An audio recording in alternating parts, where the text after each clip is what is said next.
souvenirs from her many travels, and she could tell you where each piece came from, as well as its history.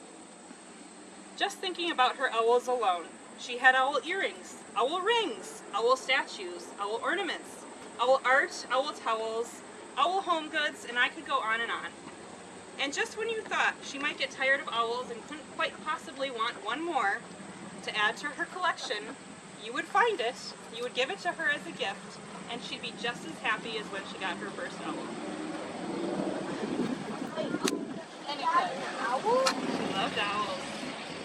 She also enjoyed being a businesswoman, owning several gift shops throughout her life, and always shared a smile and cheerful, "Hello, and where are you from?"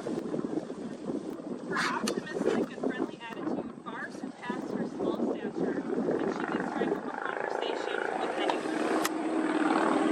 Gama was a caring spouse and mother. Everything she did was for the love of Baba and her family. And let's not forget her beloved dog family too, sharing her home with Taga, Pierre, Miss Chips, Kiska, Jabbar, and of course, Ditto. Whether she was walking the dogs or sewing clothes, cooking meals, or tending to her 3 daughters, she was positive and she was present. As I grew up, she was positive and present for me too. I keenly remember her attending my school events and plays, dance recitals, and birthday party. If family was involved, she was there, with her jewel tone colors and elegant, exquisite looks, beautiful jewelry, and likely an owl of some sort. She'd always be put together and presentable, clothes, makeup, hair, and loved giving everyone little hugs and kisses, the real kind and the chocolate kind. When I think back upon some of my fondest memories of Gama, I realize they weren't necessarily grandiose or especially out of the ordinary things. It was the everyday moments that had the biggest impact on me and that I remember most. So here are just a few. How many of you like mush, or milk dumplings, or even know what they are? Gama could easily whip up the best batch of either of these Norwegian family specialties. Mush that was thick and creamy, with just the right amount of cream and cinnamon. And milk dumplings were always served when you were even just a little bit under the weather, or wanting a simple supper. They were always a special treat and never failed to put a smile on your face, or make you feel better. And we'd eat out of a purple bowl, of course, likely with an owl on the table. And how about Scrabble, anyone? She loved playing games of all sorts, and especially playing Scrabble. She was an impeccable speller, and she always won. She never needed a dictionary, though, because all of her spelling prowess was right up here. And I have many years of Gama working in the Robot World gift shop in Wisconsin Dells. As a young girl, I'd often spend hours helping the cashier, tidying up after the tourists, cleaning windows and displays, sneaking in some candy here and there that she endorsed fully, and trying to keep up with Gama's always friendly greetings. As I mentioned earlier, she would always ask, "Now where are you from?" in an effort to strike up friendly conversation with customers.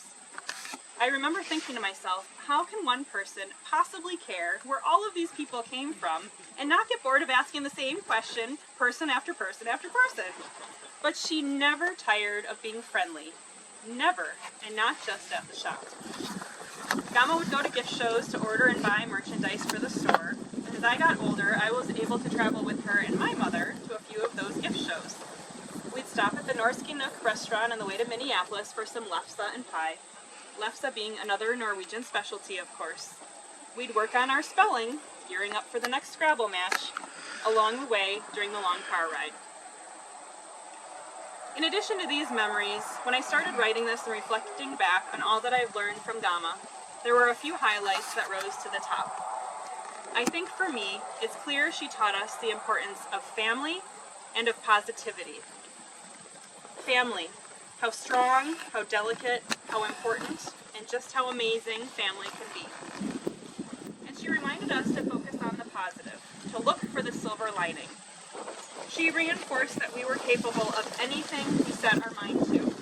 Sometimes I think she had more belief in us than we had in ourselves. She always encouraged us to dream, to be happy, to try to achieve, but to accept that life isn't perfect, to embrace the imperfections, embrace the challenges, and know that within every challenge lies an opportunity.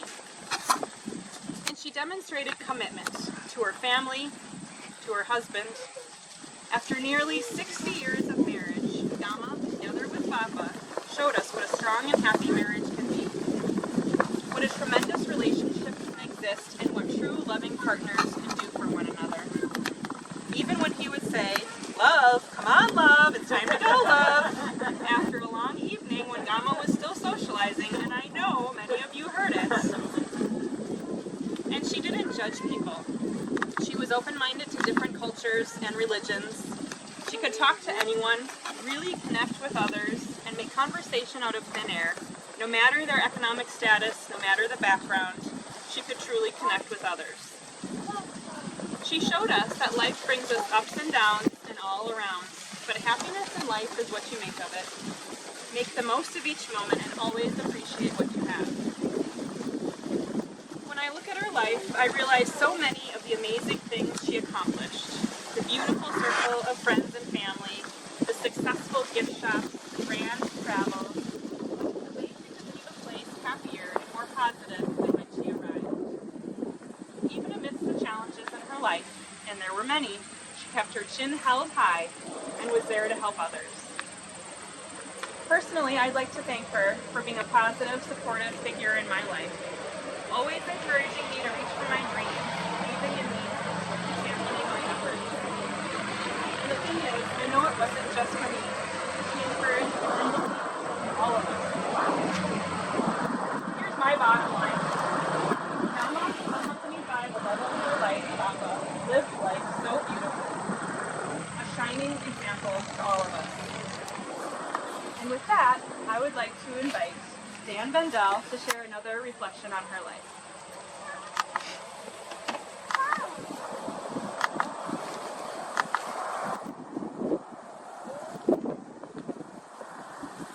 Wow, what a day.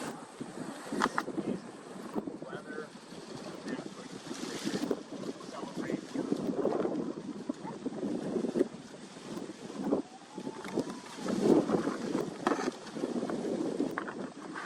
I'm Dan Bendel. I'm one of her many great-grandchildren. And God was my last living grandparent. And I've got so many fond memories. Her infectious smile, Thanksgiving, Christmases, celebrated with family. We were watching hockey as they grew up. And staying with Papa and Gama and the trailer, Lake Delp, going to Robot World and doing all those fun things, go-kart racing. But as I reflect back on her life, I can't but think, all the things that she must have lived through. And so I decided to put pen to paper, and I wrote down some key things. 94 years. So I just want you guys to sit back and listen.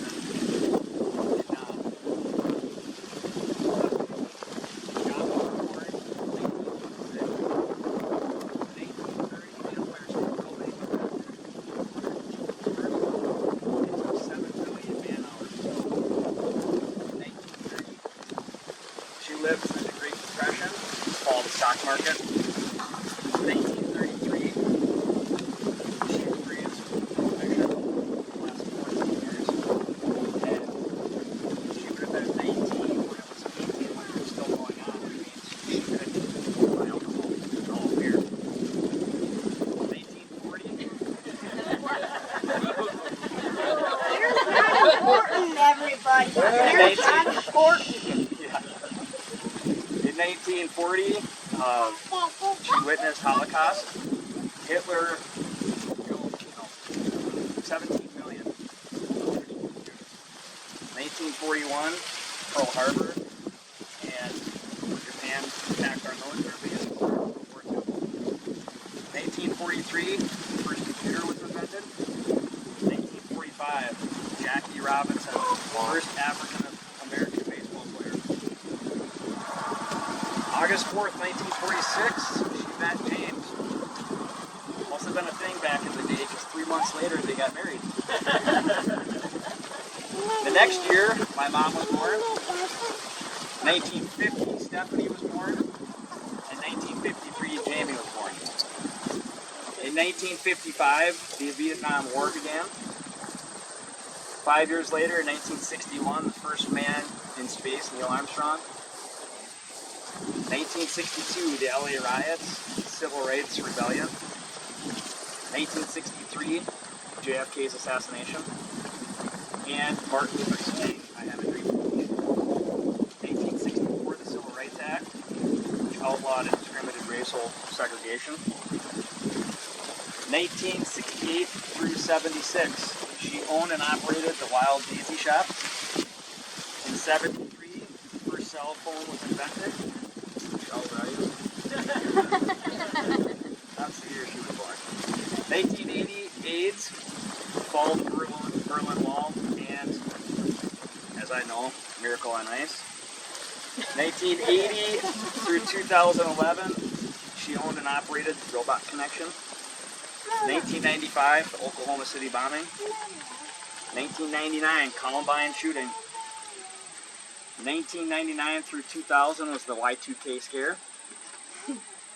2011, or 2001, 9/11 was the 9/11 attack. 2003, the Iraq War. 2007, the Virginia Tech massacre. 2009, the plane that was miraculously landed in the Hudson. 2011, Osama bin Laden was killed.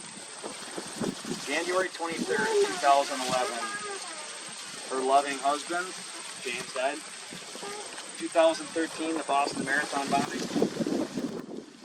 And current, our pandemic. August 13th, 2020, she ended her earthly life, Jamie, and my mom by her side. Wow, 94 years. All the things she witnessed and experienced. So positive.